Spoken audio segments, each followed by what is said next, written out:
mimi kama mdau, lakini kwa kunipa heshima ya kuwa mgeni rasmi wa siku hii ya leo, niwaahidi ya kwamba changamoto hizi tutaendelea kushirikiana na wadau binafsi, lakini kuendelea kukumbushia pale inapobidi hata katika serikali yetu, ili kuendelea kuhakikisha serikali yetu ilete manufaa katika shule zetu zote nchini, ikiwemo shule ya sekondari Kichanga. Kichanga oye!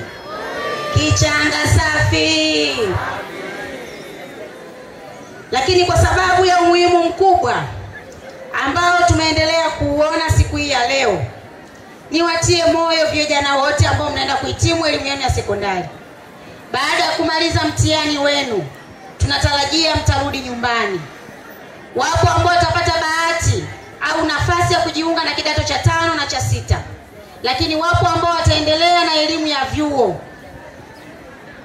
Sasa niwaombe, yale mema tuliowafundisha hapa mkiwa shule ya sekondari Kichanga, nendeni mkayatumie huko mnapokwenda. Kesho na kesho kutwa tusikie zao la Kichanga limekuwa ni zao zuri lenye maslahi makubwa kwa taifa letu. Tutajisikia faraja sana na mtakuwa mfano mzuri wa kuigwa kwa hawa wadogo zenu ambao mnawaacha. Nendeni mkafanye kazi kwa maslahi ya taifa. Nendeni mkawe wazalendo. Twendeni tukaungane na wazalendo wengine katika taifa letu, katika kuhakikisha tunalitetea taifa na tunalinda rasilimali zetu. Ndugu zangu madarasani na huko mtaani, tumefundishwa dhana nzima ya uzalendo.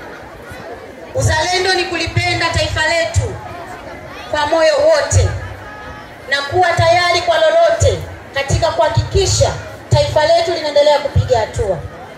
Kwa hiyo taaluma, nidhamu, maadili pamoja na mshikamano mkubwa tuliofundishwa katika shule hii, twendeni tukautumie katika taifa letu ili kuendelea kuongeza tija na maslahi mapana na maendeleo kwa ujumla. Katika mahitaji ambayo tumeyasema, ninatambua katika ukuzaji wa sayansi na teknolojia tunahitaji vifaa kwa ajili ya kuendelea kuhakikisha watoto wanajifunza. Na vifaa hivi ni kama kompyuta, wamesema kuhusu pia printer, wamesema na vifaa vingine vyote. Lakini kwa sababu tunatambua serikali ipo katika mchakato wa kuziwezesha shule zote kupata vifaa hivi vya tehama, mimi kama mdau ambaye mmenialika siku hii ya leo, niwaahidi ya kwamba mimi nitawaletea printer moja kwa ajili ya matumizi ya ofisi.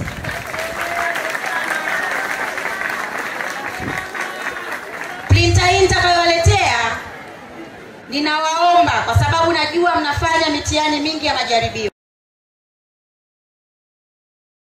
Mkuu wa chuo cha Kilimanjaro Institute of Technology and Management kilichopo Mwenge jijini Dar es Salaam, chenye ithibati na usajili wa NACTVET namba REG/ANE/029, anapenda kuwatangazia nafasi za masomo kwa ngazi ya diploma na certificate kwa muhula wa masomo utakaoanza Oktoba 2025 katika kozi za IT, Hotel and Tourism Management, Front Office, Business Administration, Accountancy, Procurement and Supply. Chuo kimebobea katika ufundishaji kwa njia ya vitendo na kimeweza kutoa wanafunzi wenye weledi. Wengi wameajiriwa ama kujiajiri, na kwa wale ambao wameamua kuendelea na degree, wameweza kujiunga na vyuo vikuu bora hapa nchini na nje ya nchi. Pia kuna kozi fupi za computer application, graphic and design, video production pamoja na CCTV camera. Kwa maelezo zaidi piga simu namba 0717816034 au 0754864361. KITM, elimu na ujuzi kwa uchumi imara.